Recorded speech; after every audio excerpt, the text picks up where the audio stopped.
Φίλες και φίλοι, επιστρέψαμε από το σύντομο διαφημιστικό διάλειμμα και θα δώσουμε συνέχεια με το δεύτερο κομμάτι της απόψινής μας εκπομπής, όπου θα έχουμε την κυρία Αγγελική Αναγνώστου, τη γνωστή συγγραφέα από την Κέρκυρα, με την οποία θα μιλήσουμε, όπως προλογίσαμε, κυρίες και κύριοι, για το θέμα της εξωγήινης ζωής. Θα θέσουμε ερωτήματα, αν θέλετε, επί του ζητήματος και θα προσπαθήσουμε να πάρουμε απαντήσεις μέσα από την έρευνα της κυρίας Αναγνώστου, η οποία είναι πολύ μεγάλη. Να πω ότι δέχτηκα πολλά μηνύματα και πριν ανακοινώσουμε ότι θα έχουμε την κυρία Αναγνώστου από κόσμο εδώ στη Θεσσαλία αλλά και πανελλαδικά που μας ζητούσαν να είναι ξανά μαζί μας τηλεοπτικά η κυρία Αναγνώστου για τα θέματα που καταπιανόμαστε εδώ στον κώδικα μυστηρίων. Και όταν το ανακοινώσαμε, επίσης πολλοί μας είπαν μπράβο που την έχετε την κυρία Αναγνώστου. Το λέω γιατί μου το ζήτησαν πολλοί. Λοιπόν, πάμε να συνδεθούμε με τη βοήθεια της ροής με την Κέρκυρα. Κυρία Αναγνώστου, καλημέρα. Ευχαριστώ που είστε ξανά μαζί μας. Μας κάνετε καλό ποδαρικό γιατί είναι η δεύτερη εκπομπή για τη φετινή τηλεοπτική σεζόν και μπορούμε να το λέμε ακόμα τουλάχιστον αυτό. Γεια σας και καλή επιτυχία σε αυτή τη νέα σεζόν. Έχετε που θα την έχετε σίγουρα την επιτυχία. Να είστε καλά, ευχαριστούμε. Εύχομαι και εγώ ό,τι καλύτερο και στο συγγραφικό σας έργο. Λοιπόν, νομίζω ότι το ερώτημα που μπορούμε να θέσουμε και είναι το πιο απλό είναι το αν πιστεύετε πως υπάρχει κάπου αλλού στο σύμπαν ζωή, αν υπάρχει τελικά ζωή εκεί έξω. Και όταν αναφερόμαστε σε αυτό, εντάξει, δεν μιλούμε, φαντάζομαι, για μικροοργανισμούς, αλλά για κάτι πιο προχωρημένο. Για έννοες υπάρξεις, για έννοες. Να έχουν νου δηλαδή. Ναι, ναι. Εντάξει, να είναι νοήμονα όντα. Εγώ θα θέσω το ερώτημα κάπως αλλιώς. Πώς ορίζουμε το σύμπαν μας. Αν προσέξουμε πώς το χαρακτηρίζουν οι επιστήμονες, θα δούμε ότι το ορατό σε μας σύμπαν είναι μόνο το 4%. Το υπόλοιπο 96% είναι αόρατο. Δηλαδή, συγκεκριμένα, το 74% θεωρούν οι επιστήμονες ότι είναι σκοτεινή ενέργεια, που είναι ένα άγνωστο είδος ενέργειας, το οποίο συμβάλλει στη διεύρυνση του σύμπαντος. Μετά, το 22% είναι η σκοτεινή ύλη, που είναι μία μη ανιχνεύσιμη κατάσταση, όμως η ύπαρξή της καθίσταται αναμφισβήτητη μόνο από τα αστρονομικά δεδομένα. Και ερχόμαστε στο 4%, το οποίο θεωρείται ότι είναι το ορατό σύμπαν, που όμως στην πραγματικότητα αυτό μοιάζει, όπως το λέω και σε ένα σημείο στο βιβλίο μου, σαν το κατακάθι του καφέ και όχι τον κυρίως καφέ. Ναι. Δηλαδή, το κυρίως σώμα είναι σίγουρα το 96%. Έτσι, το 4% είναι, μοιάζουμε εμείς οι άνθρωποι σαν να λέμε, σαν μία μυρμηγκοφολιά που βγαίνουν τα μυρμήγκια και κοιτάνε σε κάποια ακτίνα γύρω από τη μυρμηγκοφολιά τους και λένε αυτός είναι ο κόσμος. Και δεν μπορούν να υποψιαστούν ούτε για τα ψηλά βουνά, ούτε για το βυθό της θάλασσας, ούτε για τίποτε άλλο. Και θεωρούν ότι ο κόσμος είναι μόνο αυτό που υπάρχει γύρω από τη φωλιά τους. Κάπως αντίστοιχα είμαστε και εμείς οι άνθρωποι, διότι θεωρούμε ότι το σύμπαν είναι αυτό που βλέπουν τα μάτια μας. Και αυτό το 4%, αν το αναλύσουμε ακόμα περισσότερο, εδώ δηλαδή υπάρχει μία εικόνα, δεν ξέρω αν τη δείχνετε, είναι το 0,03% είναι τα βαριά στοιχεία στα οποία συγκαταλέγονται οι πλανήτες. Μπορείτε να πιάσουμε τα μεγέθη. 0,03%. Υπάρχει ένα 0,3% που είναι νετρίνα, τα οποία είναι υποατομικά σωματίδια παρόμοια με τα ηλεκτρόνια, αλλά χωρίς ηλεκτρικό φορτίο, με μικρότερη έως μηδενική μάζα. Πάμε στο 0,4%. που είναι οι αστέρες. Δηλαδή όταν λέμε αστέρια εννοούμε τους ήλιους. Είναι τα ουράνια σώματα που διατηρούν όλες εκείνες τις ιδιότητες που έχει ο δικός μας ήλιος. Και μετά έχουμε ένα 3% που είναι ελεύθερο υδρογόνο και ήλιο, από τα οποία συντίθενται τα νεφελώματα. Οπότε καταλαβαίνετε ότι όταν μιλάμε για ζωή στο σύμπαν, ποιο σύμπαν? Θα πάμε στους ήλιους, στους αστέρες δηλαδή, ή θα πάμε σε πλανήτες? Και αυτοί οι πλανήτες μιλάμε ότι είναι 0,03% του σύμπαντος. Και αν λοιπόν θέλετε την απάντησή μου, θεωρώ ότι όχι. Σε αυτό το 0,03% δεν υπάρχουν άλλοι νοήμονες οργανισμοί. Όμως στο υπόλοιπο 96% βεβαίως υπάρχουν. Άρα έχουμε να τους ονομάσουμε όχι ακριβώς εξωγήινους, αλλά εξωδιαστατικές οντότητες. Μάλιστα. Δηλαδή, ναι, θεωρώ αυτούς τους οποίους ονομάζουν οι άνθρωποι εξωγήινους δεν έρχονται από το ορατό σύμπαν, αλλά έρχονται από τις άλλες διαστάσεις. Υπάρχει τώρα ο Νασίμ Χαραμέιν, ο οποίος είναι ένας φυσικός, ιστορικός, έχει πάρα πολλές...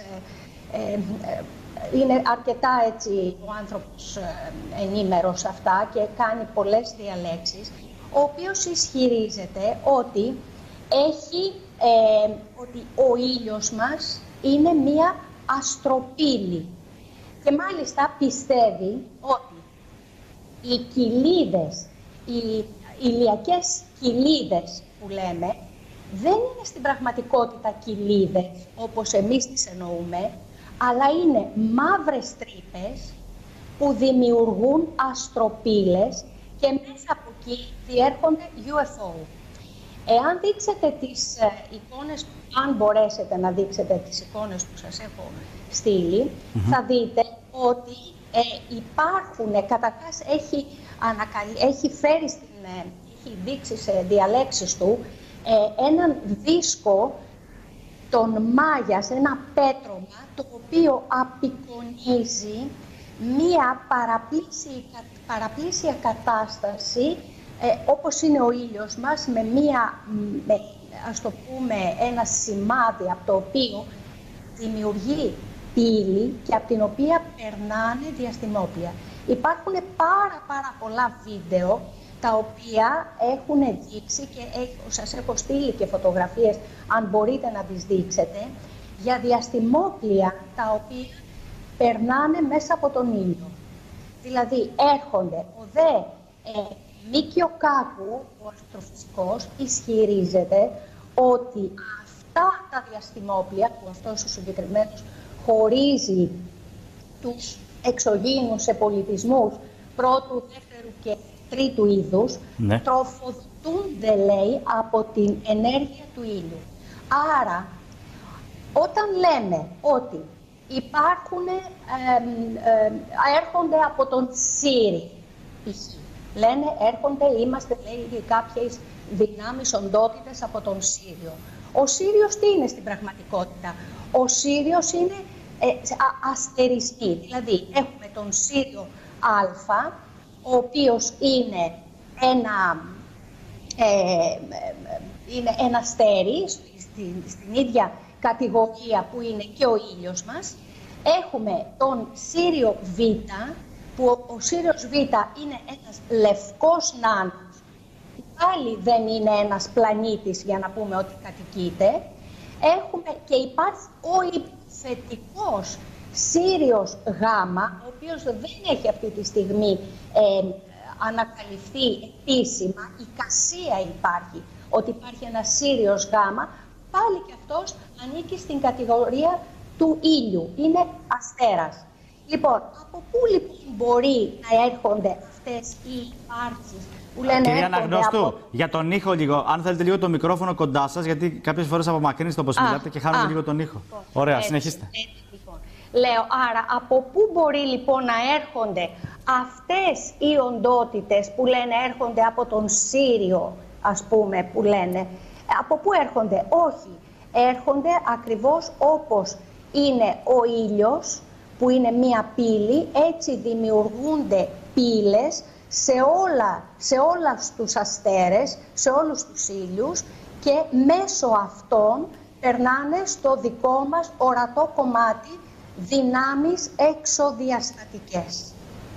Μάλιστα. Άρα δεν θεωρώ ότι είναι όντα αυτού του ορατού σύμπαντος αυτή η εξωγήινη. Θα μπορούσαν αυτές οι εξωδιαστατικές οντότητες να έχουν σχέση με τα όσα μεταφέρουν οι αρχαίοι πολιτισμοί, όλα αυτά από τις αρχαίες μυθολογίες για τους θεούς, αυτούς τους κοσμοναύτες? Ακριβώς. Εάν κοιτάξουμε την ιστορία της ανθρωπότητας, θα δούμε ότι αυτά τα UFO δεν είναι μία τωρινή κατάσταση που εμείς τώρα οι σύγχρονοι ξαφνικά τα ανακαλύψαμε. Θα δούμε σε βραχογραφίες και θα δούμε σε αρχαίες παραστάσεις, που πάλι σας έχω δώσει τώρα ό,τι μπορείτε να ανεβάσετε και να δείξετε. Υπάρχουν παμπάλαια, ας το πούμε, αναφορές και βραχογραφίες και τοιχογραφίες και σε πάρα πολλά στοιχεία που δείχνουν την ύπαρξη τέτοιων οντοτήτων.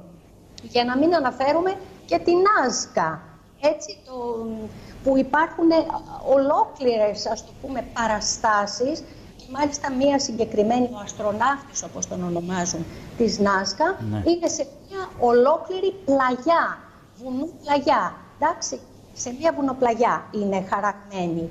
Λοιπόν, αυτά δεν είναι μία τωρινή κατάσταση και δεν είναι τυχαίο το ότι οι αρχαίοι τους ονόμαζαν και οι διάφορες φυλές τους ονόμαζαν θεούς, γιατί είναι πραγματικά οι δημιουργοί του ανθρώπου και επειδή ακριβώς δεν βρίσκονται στο ορατό, δεν είναι όντα του ορατού σύμπαντος, αλλά είναι εξωδιαστατικά και έχουν πρόσβαση και στις υπόλοιπες διαστάσεις, όπως σας είχα πει σε μια προηγούμενη συνάντηση,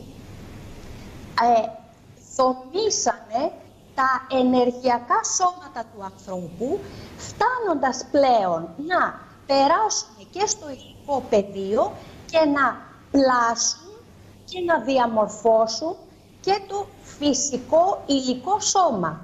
Δηλαδή αυτές οι οντότητες έρχονται από άλλες διαστάσεις και είναι η δημιουργή του ανθρώπου. Βέβαια υπάρχει μια πάρα πολύ μεγάλη γάμα αυτών των οντοτήτων, από τους καλύτερους έως τους χειρότερους. Όμως η δική μου άποψη είναι ότι και οι καλοί και οι κακοί, δηλαδή και οι σκοτεινές και οι φωτεινές δυνάμεις, λειτουργούν περισσότερο για τα δικά τους τα συμφέροντα.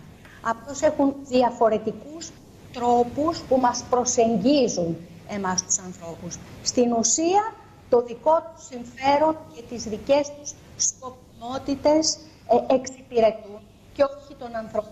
Εμείς οι άνθρωποι, όπως το έχω πει και σε άλλη συζήτηση, είμαστε στην πραγματικότητα η φυτεία τους. Τροφοδοτούνται αυτές οι οντότητες από εμάς, και οι καλές και οι κακές. Μάλιστα. Πολύ ενδιαφέροντα τα όσα μας λέτε. Τώρα, θέλω να ρωτήσω το εξής, γιατί ανοίξετε ένα πολύ μεγάλο θέμα, το οποίο προσπαθώ να ψάξω και εγώ και μέσα από τις εκπομπές του Κώδικα Μυστηρίων, για το πώς προσεγγίζουμε τελικά τον εξωγήινο, όπως λέμε. Και από ό,τι μας λέτε και εσείς και άλλοι εκλεκτοί ομιλητές που κατά καιρούς είχαμε εδώ στην εκπομπή, θυμάμαι τον κύριο Σαραγά, για παράδειγμα, τον γνωστό επιστήμονα, ο οποίος είχε βάλει μια τέτοια διάσταση στην έρευνα. Δηλαδή, ακόμα και το θέμα των αγγέλων, το λέω τώρα εγώ πολύ τραβηγμένο, έτσι το παίρνω τώρα. Δεν είναι τραβηγμένο. Έχω κάνει έτσι μία μικρή μισό λεπτό να ολοκληρώσω λίγο το ερώτημα. Το θέμα των αγγέλων, δηλαδή, όπως βιβλικά ή χριστιανικά το ξέρουμε, ας πούμε, δεν θα μπορούσε να ενταχθεί σε αυτό που λέμε εξωγήινος, δηλαδή ότι είναι έξω από... Σίγουρα. Ναι. Για μένα ναι. Δηλαδή, εάν κοιτάξετε τις παραστάσεις των Ανουνάκη, θα δείτε ότι οι περισσότερες παραστάσεις τους εμφανίζουν με φτερά. Υπάρχουν μάλιστα και σε κάποιες άλλες οντότητες, τις οποίες, επειδή αυτή τη στιγμή δεν είχα φτάσει το θέμα, ότι θα αγγίξω και αυτό το σημείο, δεν θυμάμαι ακριβώς το όνομα της θεότητας, η οποία, εάν τη δείτε, θα διαπιστώσετε, τώρα δεν μπορώ να σας την ανεβάσω να το δείτε την εικόνα, Τέλος πάντων. παραλληλίζεται ή μορφή αυτής της θεότητας των Ανουνάκη με τα δικά μας χερουβίμ. Λοιπόν, αν δούμε πότε άρχισαν να πρωτοεμφανίζονται στην Παλαιά Διαθήκη, διότι οι άγγελοι κάνουν την εμφάνισή τους όχι από τα πρώτα τόσο κεφάλαια της Γένεσης, αλλά όταν πλέον οι Ιουδαίοι, οι Εβραίοι βρίσκονται κάτω από την επιρροή των Βαβυλωνίων, που σίγουρα επηρεάζονται και από την δική τους τη θρησκεία, και εκεί είναι πράγματι εμφανείς αυτές οι υπάρξεις, δηλαδή με τα φτερά, οι Ανουνάκοι και αυτοί οι θεοί είναι πολύ, ας το πούμε, συνηθισμένοι. Οπότε θεωρώ ότι, και μάλιστα πολλοί αναλυτές, εάν κάποιος αναλύσει σε βάθος αυτό που λέω, θα βρει πάρα πολλά στοιχεία ότι είναι επηρεασμένη η θρησκεία και η Παλαιά Διαθήκη κυρίως από αυτές τις βαβυλωνιακές υπάρξεις, οντότητες, τις θεότητες. Γιατί όλους τους Ανουνάκη, αν τους δείτε, είναι με φτερά. Και με φτερά ξαφνικά κάναμε και η θρησκεία τους δικούς μας αγγέλους. Δεν είναι τυχαίο. Δεν είναι τυχαίο. Θεωρώ ότι, και μάλιστα έχω ανεβάσει και ένα άρθρο στη σελίδα γι' αυτό, ότι αυτούς τους οποίους εμείς ονομάζουμε δαίμονες, και η θρησκεία τους ονομάζει δαίμονες, εάν δείτε, έχουν πάρα πολλές ομοιότητες στη συμπεριφορά με τους κακούς εξωγήινους. Μάλιστα. Τώρα... Είναι για μένα το ίδιο. Καλοί και κακοί είναι οι θεοί, οι άγγελοι και οι δαίμονες. Ξέρετε, προηγουμένως μας αναφέρατε κάποιες προσωπικότητες σημαντικές, όπως ο Ιάπωνας αστροφυσικός, αν δεν κάνω λάθος. Και θέλω να σας ρωτήσω το εξής. Όταν βάζετε αυτές τις παραμέτρους της έρευνας σε συζητήσεις ενδεχομένως με σύγχρονους φυσικούς, θα σας έχει τύχει, φαντάζομαι, οι αστροφυσικούς, οι αστρονόμους. Ναι. Πώς προσεγγίζουν αυτά τα θέματα, κυρία Αναγνώστου? Γιατί... Κάθε ένας, δηλαδή ο Μίκιο Κάκου λέει για τους 3 διαφορετικούς πολιτισμούς, ότι υπάρχουν επίπεδα πολιτισμών, τους οποίους ο ένας πολιτισμός δεν μπορεί να προσεγγίσει τον άλλον, γιατί βρίσκονται σε τελείως διαφορετικά επίπεδα. Πάλι ο Νασίμ Χαραμέιν, που ταιριάζω λίγο περισσότερο με τη δική του προσέγγιση, μιλάει για τις οντότητες, για τις εξωγήινους, οι οποίοι περνάνε μέσω της πύλης του ήλιου και γενικά των άστρων, των ήλιων. Οπότε, ναι, θεωρώ ότι έχουν δημιουργήσει αυτές οι οντότητες. Αν δούμε, η άποψή μου είναι ότι έχουν δημιουργήσει βάσεις στην ύλη. Διότι ακούμε για βάσεις στη σελήνη, για άλλους αστέρες, όχι πλέον αστέρες, αλλά για πλανήτες. Λοιπόν, αυτές θεωρώ ότι είναι βάσεις αυτών των δυνάμεων, των οντοτήτων, και όχι οι πλανήτες στους οποίους κατοικούν αυτοί. Εντάξει, υπάρχουν. Καθένας προσεγγίζει μέσα από τη δική του έρευνα και με τα δικά του στοιχεία. Γι' αυτό, όπως σας λέω και εγώ, είναι η δική μου έρευνα με έχει οδηγήσει σε αυτό το αποτέλεσμα. Ναι. Τώρα θέλω να σας ρωτήσω το εξής. Ένα επίσης σημαντικό ερώτημα, εκτός από το πρωταρχικό, για το αν είμαστε μόνοι στο σύμπαν και υπάρχουν και άλλα όντα με νοημοσύνη. Πολύ απλοϊκά θέτουν το ερώτημα αν όλα αυτά υπάρχουν και ίσως να έκαναν μια μαζική εμφάνιση στην αρχαιότητα, όπως διατείνονται πολλοί σύγχρονοι ερευνητές, καθηγητές επίσης. Πού είναι όλοι αυτοί να εμφανιστούν μαζικά και σήμερα για να πιστέψει και ακόμα και ο πιο δύσπιστος μαζικά να εμφανιστούν? Βασικά... Εκτός αν πούμε ότι. Και πού το ξέρεις εσύ, αν εμφανίζονται σε κάποιους ή κάπου συγκεκριμένα και δεν τους βλέπουν οι πολλοί ή δεν τους παίρνουν χαμπάρι, γιατί όπως είπατε είναι οντότητες που έρχονται με άλλα δεδομένα. Δεν έρχονται μέσα σε ένα σκάφος με μπουζί, μηχανή και κινητήρα. Μπορεί να είναι και αόρατοι. Ναι. Να παρευρίσκονται αόρατοι. Δεν σημαίνει ότι πρέπει πάντα να τους βλέπουμε. Και επίσης τα πρώτα χρόνια, επειδή συνέβαλαν και διαμόρφωσαν τον άνθρωπο, και είχαν ρόλο, ας το πούμε, είχαν πολλή δουλειά να κάνουν δημιουργώντας τον άνθρωπο, ενδεχομένως οι επισκέψεις τους να ήταν πιο τακτικές. Τώρα δεν χρειάζεται να έρθουν σε επαφή με τα πλήθη και έρχονται σε επαφή με την ηγεσία, ας το πούμε, των κρατών και των δυνάμεων των γήινων και των Αμερικής, Ρωσίας και άλλων, ας το πούμε, τέτοιων κρατών, ώστε να δώσουν αυτό που σε αυτή τη συγκεκριμένη στιγμή αυτοί επιθυμούν. Ανάλογα με την σκοπιμότητα της κάθε χρονικής στιγμής.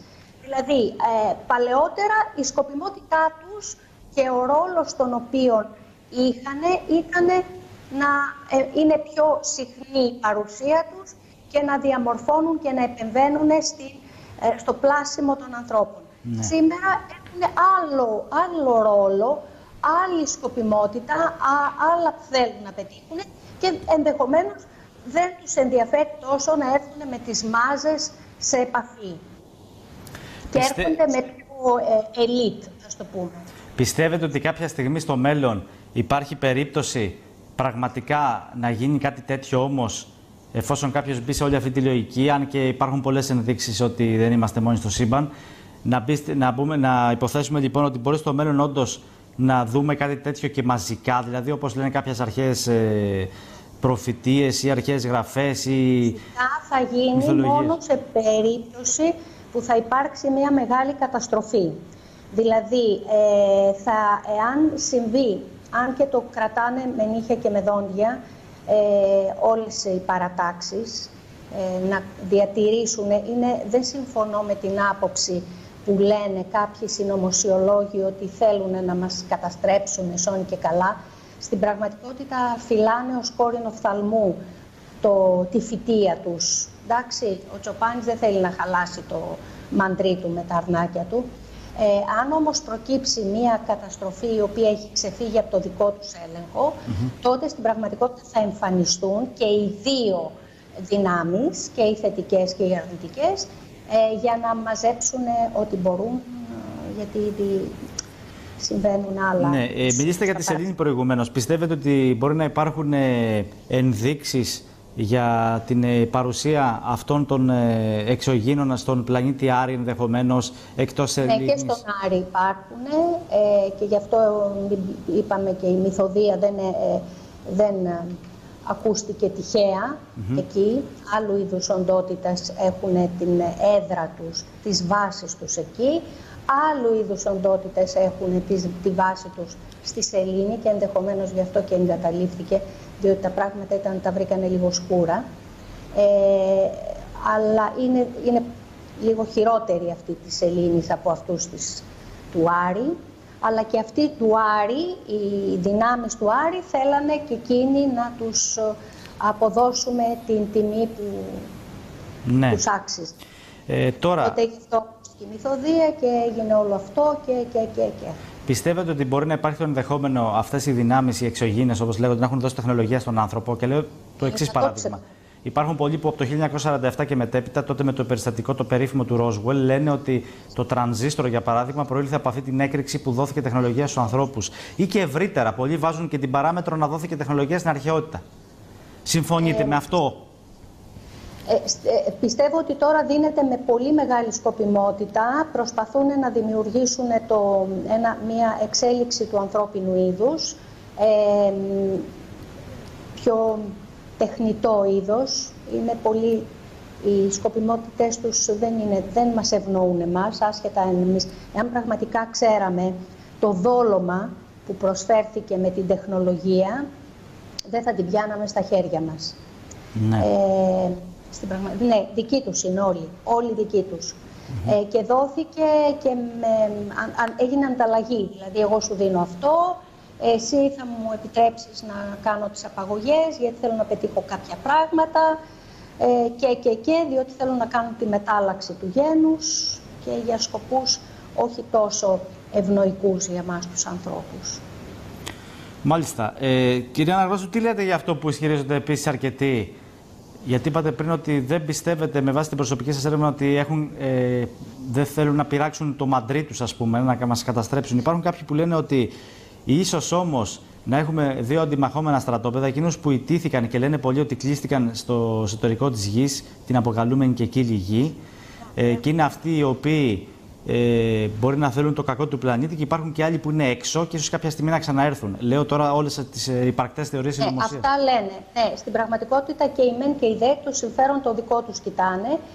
Και αν διαβάσουμε, βασικά στην πραγματικότητα είναι η τιτανομαχία η οποία έχει κάποια στιγμή ακριβώς, και αν δείτε είναι ισόρροπες δυνάμεις. Λέει ο Ησίωδος, χρόνια 10 πάλευαν και δεν μπορούσε να έρθει μία νίκη στη μία ή στην άλλη παράταξη. Μέχρι που τελικά υπερίσχυσαν αυτούς που εμείς θεωρούμε θετικούς. Βασικά το δικό τους συμφέρον κοιτάνε, θέλουν να πάρουν εξουσία οι μεν έναντι των δε, δεν θέλουν να καταστρέψουν τον πλανήτη, πιστεύω, διότι τρέφονται από αυτόν τον πλανήτη. Απλώς θέλουν να πάρουν την ηγεσία κάποια από τις δύο δυνάμεις και αυτή είναι η μόνιμη κόντρα τους. Απλώς εμφανίζονται σε εμάς ως οι καλοί και οι κακοί, γιατί έχουν διαφορετικές προσεγγίσεις στον άνθρωπο. Μάλιστα. Δηλαδή μας προσεγγίζουν διαφορετικά. Στην πραγματικότητα εμείς αν το πάρουμε ατομικά σαν κοινωνία ανθρώπων, σαν γένος, δεν έχουμε να ωφεληθούμε ούτε από τους μεν ούτε από τους δε, και καλό είναι να μην ξεγελιόμαστε από τους καλούς, γιατί από τους κακούς σίγουρα δεν πρόκειται να ξεγελαστούμε, αλλά από τους καλούς είναι πολύ επικίνδυνο να ξεγελαστούμε και από αυτούς. Μάλιστα. Πιστεύετε λοιπόν ότι κάποιοι στην απότατη αρχαιότητα έσπηραν, φύτεψαν τη ζωή στη γη, και όλο αυτό μπορεί να κουμπώνει και με τη θεωρία της πανσπερμίας, με την οποία έχω συζητήσει επίσης και με αστροφυσικούς. Αυτό δηλαδή που λένε αρκετοί, ότι έφτασαν στη γη μας ουράνια σώματα που μετέφεραν τη ζωή, αλλά στοχευμένα από εγκεφάλους και όχι τυχαία. Πιστεύετε ότι κάπως έτσι μπορεί να έσπηραν τη ζωή αυτή που λέτε κι εσείς? Βεβαίως την έσπηραν, και σίγουρα όταν δημιουργούμε κάτι, εντάξει, όταν ένας άνθρωπος φτιάχνει ένα ρομπότ, δεν το κατασκευάζει για όφελος του ρομπότ, έτσι δεν είναι? Το κατασκευάζει για όφελος δικό του. Άρα και αυτές οι οντότητες, όταν δημιούργησαν τον άνθρωπο, δεν δημιούργησαν τον άνθρωπο για να είναι ένας άνθρωπος χαρούμενος, τον δημιούργησαν γιατί κάτι περίμεναν από αυτόν. Αυτό πρέπει να το καταλάβουμε. Αυτοί λοιπόν οι θεοί, οι καλοί, υποτίθεται, οι οποίοι μας έπλασαν, δεν μας έπλασαν για δικό μας όφελος, αλλά αποκλειστικά για δικό τους. Μάλιστα. Κυρία Αναγνώστου, δεν έχω κάποιο άλλο ερώτημα. Τα βασικά νομίζω τα απαντήσαμε, τουλάχιστον το τι πιστεύετε εσείς και το τι εκμεύεται από την προσωπική σας έρευνα. Δεν ξέρω, θέλετε να επισημάνετε κάτι άλλο ή να κάνουμε ένα σχόλιο απολογισμού? Ένα σχόλιο απολογισμού ότι στην πραγματικότητα αυτή η δημιουργία του ανθρώπου, όπως τι έγινε με τον άνθρωπο,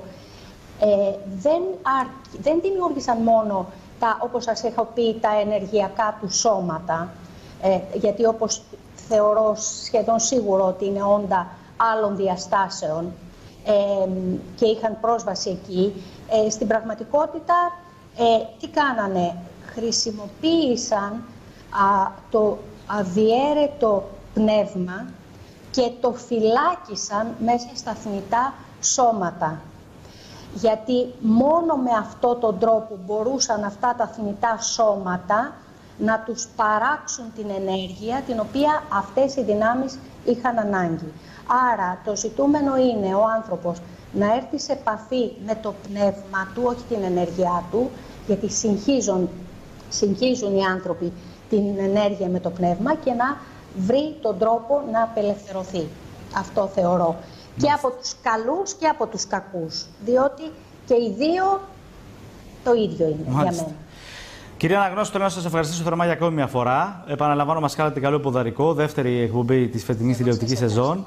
Εύχομαι καλή συνέχεια στην έρευνά σας και βεβαίως όταν υπάρχει δυνατότητα να πραγματοποιήσουμε εκπομπή ξανά, γιατί ξέρω ότι έχετε μια ευρεία γκάμα θεμάτων που μπορούμε να αναλύσουμε πολλά. Να είστε καλά, σας ευχαριστώ. Να είστε καλά κι εσείς και σας ευχαριστώ πολύ. Καλό ξημέρωμα.